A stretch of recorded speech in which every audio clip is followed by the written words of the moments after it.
Hello students, कैसे हैं आप सभी। तो वेलकम है हमारे यूट्यूब चैनल पर, संदीप रागी पर।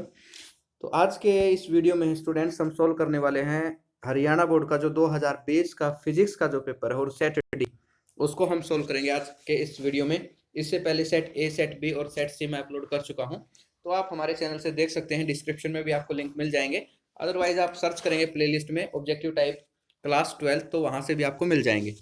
तो चलिए शुरू करते हैं। और जो नए विजिटर्स हैं, जो पहली बार विजिट कर रहे हैं, हमारे चैनल को सब्सक्राइब करना मत भूलिएगा, ठीक है ना, क्योंकि आपको इस चैनल पर बहुत सारे वीडियोस देखने को मिलेंगे अपने सब्जेक्ट से रिलेटेड। आपकी बहुत ज़्यादा हेल्प होने वाली है एग्जाम में, मान करके चलिए, ठीक है ना। मान करके चलिए 70 में से है ना, आपके जो 35 के मार्क्स आने वाले ऑब्जेक्टिव टाइप, उसमें बहुत ज़्यादा हेल्प होगी इस चैनल से। आपको कोशिश करूंगा कि जो ऐसे टाइप क्वेश्चन है या जो शॉर्ट आंसर टाइप क्वेश्चन है, उसमें भी आपकी हेल्प करूँ। अगर सपोर्ट मिलती है तो आपकी हेल्प जरूर की जाएगी। चलिए स्टार्ट करते हैं बिना टाइम वेस्ट किए हुए। Set D Haryana board 2020 physics.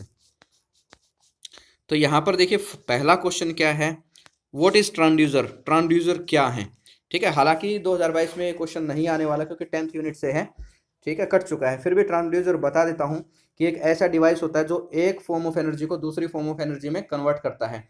मान लीजिए आपकी जो साउंड एनर्जी है, ठीक है, जैसे हम स्पीकर में बात करते हैं, मोबाइल में बात करते हैं, तो ट्रांजिस्टर क्या करते हैं, ट्रांसड्यूसर, सॉरी ट्रांजिस्टर नहीं, ट्रांसड्यूसर। तो ये क्या करते हैं, आपकी जो साउंड एनर्जी है उसको किस में बदलेंगे, इलेक्ट्रिकल एनर्जी में, ठीक है ना। और जो सामने वाला है उसको तो सुनाई देगा, मीन्स वहां पर इलेक्ट्रिकल एनर्जी को किस में बदलेंगे, अगेन साउंड एनर्जी में, ठीक है। ये कन्वर्टर होते हैं, एक टाइप से एनर्जी का कन्वर्जन करते हैं transducer. Draw logic symbol of and gate. And gate का लॉजिक सिंबल बनाना है। अगेन ये यूनिट भी नहीं है, फिर भी एंड गेट का सिंबल मैं बना के दिखा देता हूँ। ये जो लॉजिक गेट में है, एंड गेट का सिंबल इस तरीके से होता है। ये इनपुट है ए और बी, ये आउटपुट मिलेगी आपको ए डॉट बी, ठीक है ना, ए डॉट बी, ये आउटपुट है आपकी। तो ये एंड गेट था। How much activities in one Becquerel. तो वन बैकरेल में कहता है एक्टिविटी बतानी है आपको कितनी होती है। तो one becquerel is equal to, one becquerel is equal to one disintegration, one disintegration, ठीक है ना, डिसइंटीग्रेशन पर सेकंड, ठीक है ना, वन डिसइंटीग्रेशन पर सेकंड, ठीक है ना। तो one becquerel equal to one disintegration per second. SI unit of magnetic intensity, कहता है मैग्नेटिक इंटेंसिटी की एसआई यूनिट आपको लेनी है। तो मैग्नेटिक इंटेंसिटी की एसआई यूनिट क्या हो जाएगी, टेस्ला में हो जाएगी। क्या हो जाएगी, टेस्ला में हो जाएगी। मैग्नेटिक फील्ड इंटेंसिटी की बात कर रहा है, टेस्ला में हो जाएगी। What is the value of power factor for purely inductive circuit. AC circuit है, प्योरली इंडक्टिव, पावर फैक्टर पूछा है। पावर फैक्टर क्या होता है, कोस फाई होता है। क्या होता है, कोस फाई। फाई क्या है, फाई करंट और वोल्टेज के बीच में फेज डिफरेंस है। क्या है, फेज डिफरेंस। और इंडक्टर के अंदर फेज डिफरेंस कितना होता है, फाई की वैल्यू प्योरली इंडक्टर के अंदर 90 डिग्री होती है। कितनी होती है, चाहे कैपेसिटर हो चाहे इंडक्टर, चाहे आपका इंडक्टर हो या आपका कैपेसिटर हो, दोनों में फेज डिफरेंस कितना होगा, 90। तो पावर फैक्टर की वैल्यू कितनी हो जाएगी, P इज इक्वल टू कोस 90। और कोस 90 क्या होता है, कोस 90 जीरो होता है। पावर फैक्टर हो जाएगा इंडक्टर के लिए जीरो। कितना हो जाएगा, जीरो। प्योरली इंडक्टर है या प्योरली कैपेसिटर तो की बात है। आगे देखते हैं, कहता है the maximum current that can be drawn from a storage battery of EMF 18 volt is 30 ampere, what is it's internal resistance. कहता है कि एक मैक्सिमम जो करंट है एक स्टोरेज बैटरी है, उससे कितना निकाला जा सकता है, ड्रॉ किया जा सकता है 30 एम्पियर, और उस बैटरी का ईएमएफ है 18 वोल्ट। कहता है इंटरनल रेजिस्टेंस निकालिए। तो ओम्स लॉ लगा दीजिए, V equal to I R. R क्या है, इंटरनल रेजिस्टेंस, तो आर की वैल्यू क्या हो जाएगी, V अपॉन आई। V क्या है, यहाँ पर वोल्टेज है, ईएमएफ है, ठीक है ना। तो यहाँ पर आर की वैल्यू क्या होगी, वोल्टेज कितना दे रखा है 18, ठीक है ना। उसके बाद करंट कितना दे रखा है 30, तो 80 डिवाइड बाई 30, इतना रेजिस्टेंस आ जाएगा। 6 से जा रहे हैं, 6 3 जा 18, 6 5 जा 30, तो कितना हो जाएगा 3 डिवाइड बाई 0.6, कितना हो जाएगा 0.6 ओम।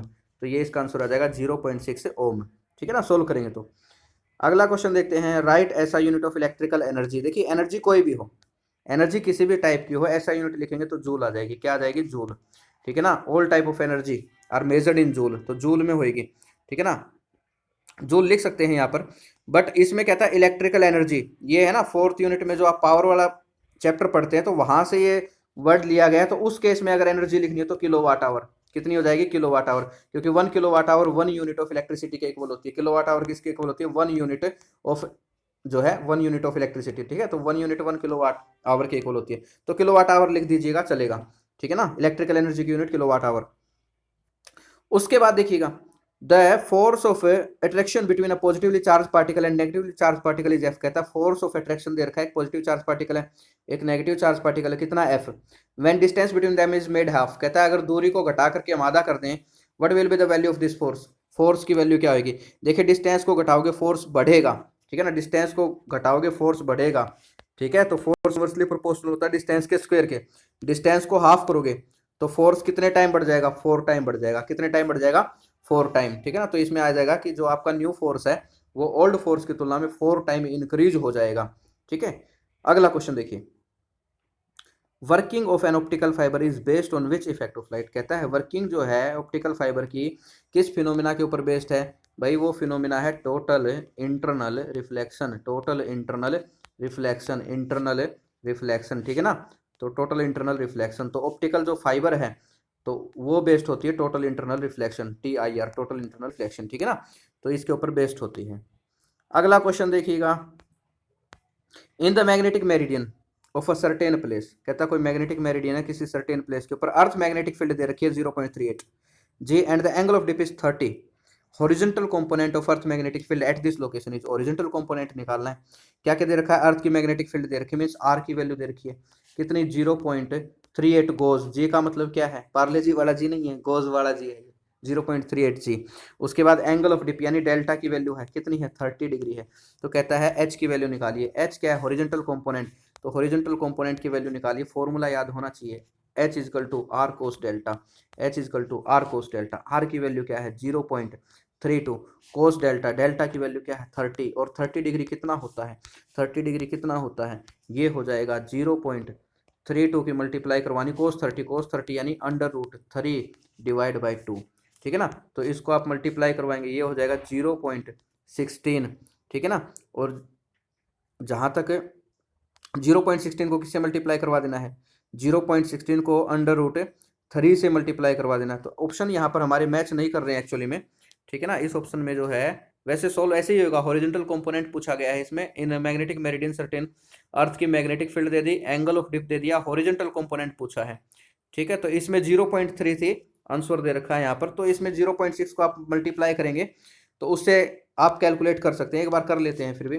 0.16 को √3 यानी 1.73 से, ठीक है, 1.73 से आप मल्टीप्लाई करेंगे तो कितना बचेगा, यानी आपको 173 को कैलकुलेटर से आप कर लीजिएगा एक बार, 173 16 से मल्टीप्लाई करना है, कितना हो जाएगा 18, कितना हो जाएगा 6 7 जा 42 और 43, तो ये हो जाएगा 10 आपका। मल्टीप्लाई करेंगे कितना 3 7 1, इसको ऐड करेंगे तो कितना होएगा 8 6 7 2, ठीक है ना। पॉइंट कितना है, पॉइंट 4 थे, देखिए 1.6 था और 1.73 था, तो 4 पॉइंट आपको है ना पीछे करना है इसको, तो पॉइंट यहाँ लगेगा, कहाँ लग जाएगा यहाँ, ठीक है ना।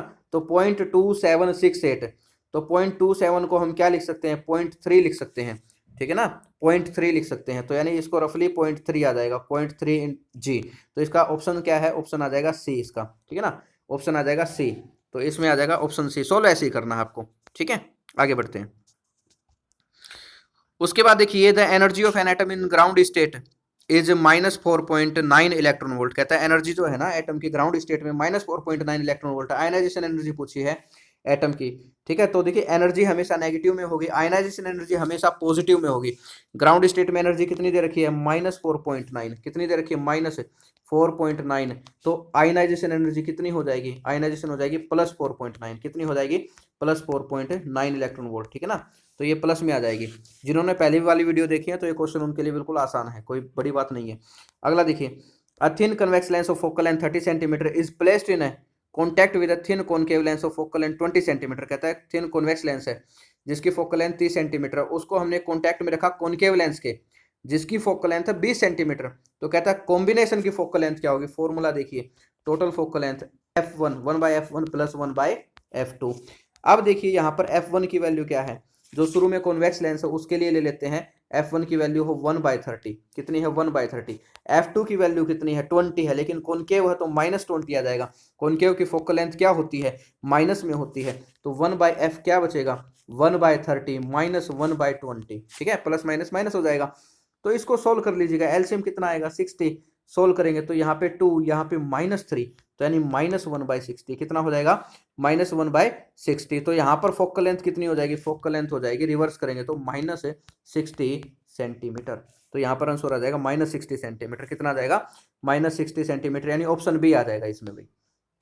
आगे देखिएगा, which dopant cannot be used to make germanium P type semiconductor. कौन से डोपेंट को हमें पी टाइप सेमीकंडक्टर बनाने के लिए यूज नहीं कर सकते, जर्मेनियम को बनाना है।